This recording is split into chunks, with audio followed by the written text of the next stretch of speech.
كمان ابويا كان غلبان، كنت بشتغل بقى في المحجر، اجمع قطن، اروح دوده.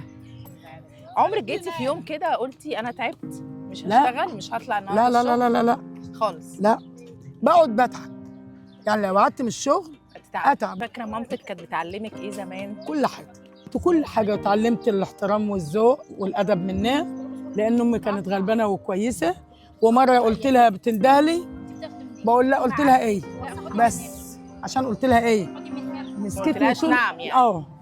طول النهار، طول لما ابوك يجي اقول لها والنبي ياما، والنبي والله ما اقول لك الا نعم بعد كده، والنبي ياما. الناس كنا غلابه على قد حالنا. وتربيكوا على المبادئ والاحترام. ايوه، والاحترام والقيم بقى والاخلاق. فاكره جوازك الجهاز بتاعك كان عباره عن ايه؟ احكي لنا كده. عباره بقى عن انا اللي كنت مكمن ابويا كان غلبان، كنت انا بقى بجهز نفسي. انت اللي مجهزه نفسك اه. بنفسك. وبعدين ما كانش زي دلوقتي، ده دلوقتي اهم ما يتلم، انما كان الاول بقى شويه حاجات يعني بلاستيكات، ما كانش في صيني. كنا بنجيب بقى الطقم الثاني، الفناجيل ده بالست فناجيل، ما كانش بقى فيه طقم ثاني كامل. ولا في بقى الملايات الكتير ولا الملايات، انا كنت جايبه 6 ملي، الناس كلهم كانوا حاسديني عليهم، وجبتهم من ورا ابويا.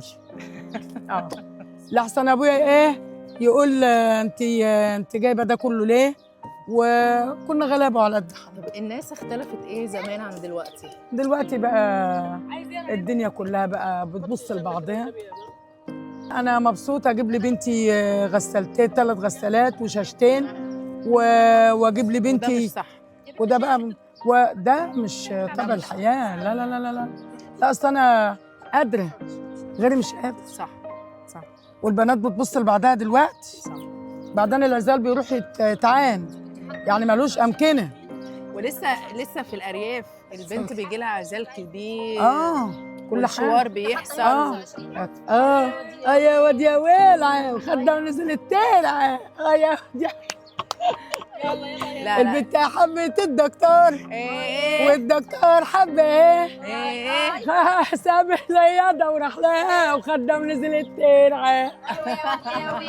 البنت حبت الفلاح، والفلاح حب ايه ساب الفاس وراح لها وخدها ونزل الترعه.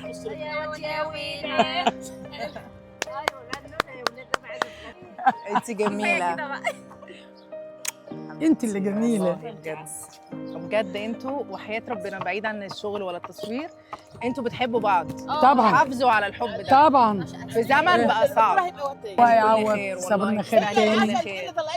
انا بس بقول ايه، بقول ربنا يكافئني بتعبي وبشقايا ويحسن ختامنا ويطلعنا منها على خير، يا رب. ويخلي لي ولادي ويهدي لي ولادي ويرزقهم برزق يا رب. يجعل رزق كده في صحتهم وعافيتهم ومالهم، وان شاء الله يبقى في عيالهم وربنا يرزقهم. يا رب.